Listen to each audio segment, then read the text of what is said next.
female, and I was 16 when this happened. My town is small, so everybody knows each other. And there is only one school, so most of us kids go to that school. There's a 5-minute walk from my home and my school, and the road is straight. I've heard a rumor going around my school that there was a pedophile in town and was offering money to girls in exchange to let him touch them, but I never really believed in it. One day, I was walking to school with my baby pink hoodie, which has ears and pink leggings. I was basically looking a lot smaller than I was. 2 minutes away from the school, I see this guy standing beside a house, on the sidewalk, with his hands in his pocket. He was probably in his late 40s, his hair was white, with a denim jacket and blue eyes. When I was walking past him, he said hello to me. And I, being the polite girl I am, said hey, and he continued to say, "Who is the lucky one?" Basically asking if I had a boyfriend. And I said, "No one." He then told me, "Do you want me to be the lucky one?" I was so shocked that I didn't even say a word, and I started to walk faster and look behind my shoulder. But for my luck, he wasn't following me. I then told my dad about this random guy, but I didn't see him again until a week later when I was walking home from school. He was in his house, but he didn't do or say anything. Lucky me.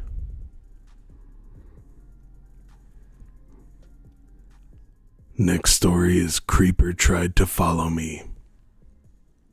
This was in January of 2016. I'd gone up the shopping center. That's about a 30-minute walk from my house. I'd taken the bus up there, but it only stops at the shopping center once an hour. Well, I would usually take the bus home from the shopping center near my house. The bus wasn't due for another 45 minutes.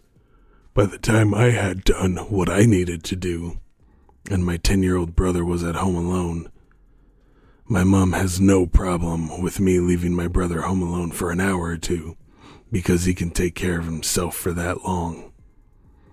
So I decided to walk back to my house instead of waiting basically an hour for the bus. On the way home, I saw a man, maybe 40 to 45 years old, walking in the opposite direction to me. I was walking south. He was walking north. As he turned the corner to walk towards me, I got the impression that he didn't look right. Probably because as he was walking, he was just staring at me. As he walked past me, I got a sinking feeling, like when you're on a plane and it starts to descend. As I continued to walk, I felt like someone was following me, so when I got to the bus stop, I made it look like I was checking the bus times, which gave me an excuse to turn around. And once I did, my heart started racing. This fucker had changed direction and turned 180 degrees to walk in the same direction as me. He was walking faster than he was before, and this freaked me the fuck out. I was close to the road that I usually turn up to go to my street. I turned up the street and had walked about 25 meters up it when I heard crunching of a chip packet that I knew I had just passed. He was still behind me. I decided to cross the road to put more distance between us and also get to the street that was across from me. From here, I could go the longer way home. This longer way home had a lot of corners, making following me a lot harder to do. This street also has a lot of teenagers who were home due to it being summer holidays. So if the guy tried anything, there were a lot of people who would likely hear me screaming. Now you may be wondering, why didn't you call the police? I'd been stupid, and I'd left my phone at my house, so I had no chance of calling the police while walking. Even if I did have my phone, I probably wouldn't have called out of fear of provoking something. I'm about 172 centimeters and weigh 64 kilograms. While my weight is mostly muscle, I'm not large enough to take on someone who's 2 meters tall and look like they weighed twice what I did. So I was going along the long route when I turned and looked behind me. He was still there. This is where I started to plan to get back to my house. I turned the next corner and sprinted along the path as quietly as I could.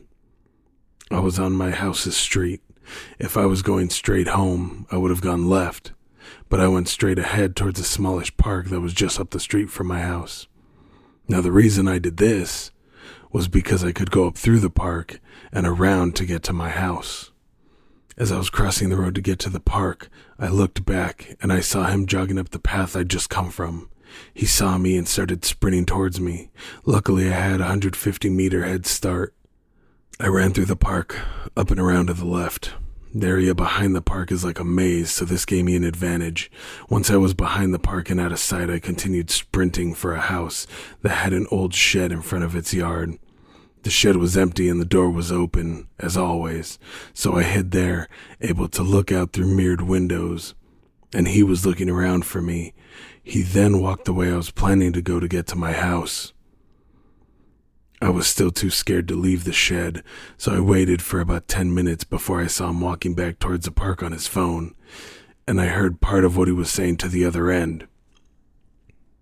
"Yeah, I lost her, but I think she lives around here. She's a crafty bitch, though." After he passed, I waited another 10 minutes before leaving the shed and sprinting towards my house. I called my mom, who called the police, who in turn called me. I gave a description of the man and refused to leave the house alone for a week. I've never seen him again, and the police report hasn't come up with anything.